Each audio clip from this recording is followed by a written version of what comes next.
qu'est-ce que ça veut dire travailler avec des aigles? Ça veut dire quoi travailler avec des aigles? Un aigle, la particularité, c'est quoi? C'est que ça vole très haut et ça descend très bas. Ça veut dire quoi voler très haut?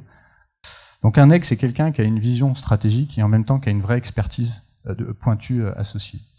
Donc le plus dur dans notre civilisation de manière générale, c'est de trouver des gens qui sont capables d'avoir cette vision stratégique en disant « Ah, c'est par là-bas qu'il faut aller », mais en même temps qui ont une vraie expertise de terrain.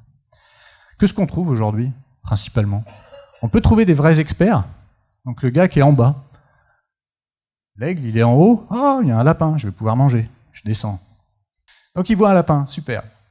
Mais si je suis un expert qui reste expert, qu'est-ce qui se passe? Je reste dans mon champ, j'ai mangé un lapin, super. Puis il n'y a plus rien à manger à côté, qu'est-ce que je vais finir par manger? Vu que je reste dans mon champ, parce que je suis un expert qui reste en bas, la tête dans le guidon, je vais finir par manger une souris, puis je vais même finir par manger les fourmis si je reste comme ça. Alors que si j'avais la capacité à reprendre un petit peu d'envol, j'aurais vu que dans le champ d'à côté, il y avait un autre lapin. Donc, on voit beaucoup d'experts, des super experts, alors ça peut être des techniques, des digital marketing, tout ce que vous voulez, donc des cases qui sont là-dedans, et qui du coup restent malheureusement là-dedans, alors qu'en fait il faut prendre ce recul-là en permanence. Puis l'autre concept qu'on voit aussi, c'est les boîtes de consultants. Alors les boîtes de consultants, c'est des gens qui, des fois, ont été en bas, mais pas très longtemps, et puis qui essayent de vous donner une vision stratégique, mais en ayant complètement perdu la vision du terrain. Donc moi j'appelle ça le concept d'Icare, c'est-à-dire qu'ils vont vous prendre des super PowerPoint, ça va être super beau, une super stratégie. Enfin à la sortie ils vont se cramer les trucs, se cramer les ailes comme Icare. Pourquoi? Parce que de toute façon ils ont perdu cette réalité du terrain, ils vous ont pondu un truc qui n'a plus rien à voir avec quelque chose qui peut être mis en place par rapport à ça. Et puis qu'est-ce que vous trouvez dans 90% des cas dans les entreprises? Des pigeons. Alors pourquoi on trouve des pigeons? Parce que le système nous pousse à avoir ça. Comme on est dans la logique d'industrialisation, on a mis tout le monde dans des silos. Et donc dans des silos, ce qu'on fait, c'est que dès que vous avez quelqu'un, donc vous avez des middle managers qui sont là-dedans, et puis alors, dès qu'il dit « chef, j'ai une idée », te mêle pas de ça, tu vas tout taper dans le territoire d'à côté, t'as pas le droit, donc tu restes dans ton périmètre et tu te tais. Ah, pardon. Chef, là, faudrait faire ça. Tu vas quand même pas faire ça, c'est pas à toi de le faire. Puis de toute façon, nous, on valorise pas l'expertise. Je te rappelle, ce qu'il faut, c'est que tu encadres un maximum de personnes. Donc ça, tu le sous-traites.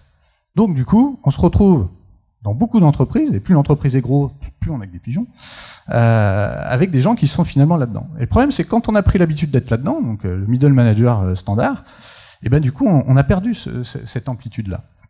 Et donc, pour nous, quand on crée une société et quand on cherche à recruter des gens, notre vraie difficulté, c'est d'avoir des gens qui sont capables de reprendre de l'amplitude, ou en tout cas, si possible, déjà de l'avoir. J'ai rencontré des gens en recrutement de Google cette semaine. Donc on dit Google c'est hyper innovant. Alors moi j'ai vu des gens de Google, ça fait les deuxièmes que je vois. Je me suis dit je vais avoir des gens qui sont super. Merde, c'est des pigeons. Je vous assure, en plus c'est vrai. Alors pas tous, mais en tout cas ceux que j'ai rencontrés c'était des pigeons. Parce que Google, ok, il y a l'image d'innovation, mais il y a aussi l'industrialisation. Il faut pas rêver, s'ils gagnent de l'argent, c'est qu'il y a une partie industrialisée. Moi je dirais, c'est peut-être que je suis pessimiste, j'en sais rien, mais c'est 1 personne pour 100 aujourd'hui qui a vraiment les capacités à être un aigle. Et si vous devez investir dans l'innovation, le plus dur c'est de détecter ce 1%. Ce 1%, il peut avoir 22 ans, il peut avoir 35 ans, il peut avoir 45 ans, il peut avoir 55 ans, c'est pas le problème.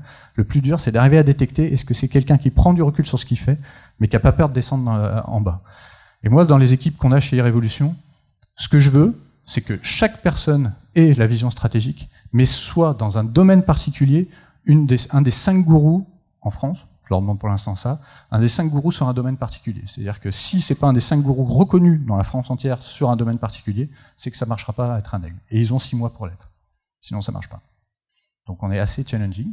C'est assez compliqué l'intégration chez Révolution, mais c'est la règle de base. Et c'est dur à trouver. Je peux vous assurer que, j'ai envie de dire, maintenant mon job c'est quasiment que ça, détecter des aigles. Et ça c'est ce qui fait qu'on réussira demain. Merci beaucoup Greg. Tu vas rester sur scène. Alors si on résume l'intervention de Greg, il a passé son temps à dire qu'il avait fait des erreurs. On a raté, on a foiré, on a fait plein d'erreurs et ainsi de suite. Et ça, c'est quelque chose qui est difficile à comprendre, mais l'innovation, c'est avant tout essayer. C'est avant tout tenter des choses. Et si on veut des choses parfaites du premier coup, si on veut que ça marche, si on a peur d'être ridicule, Si on a peur de passer pour un idiot, ben on n'innove pas. L'investissement dans l'innovation, c'est le nombre d'essais que vous faites. Plus vous faites d'essais, plus vous avez des chances d'apprendre et plus vous avez des chances de faire quelque chose qui fonctionne. Donc ça, c'est quelque chose de fondamental.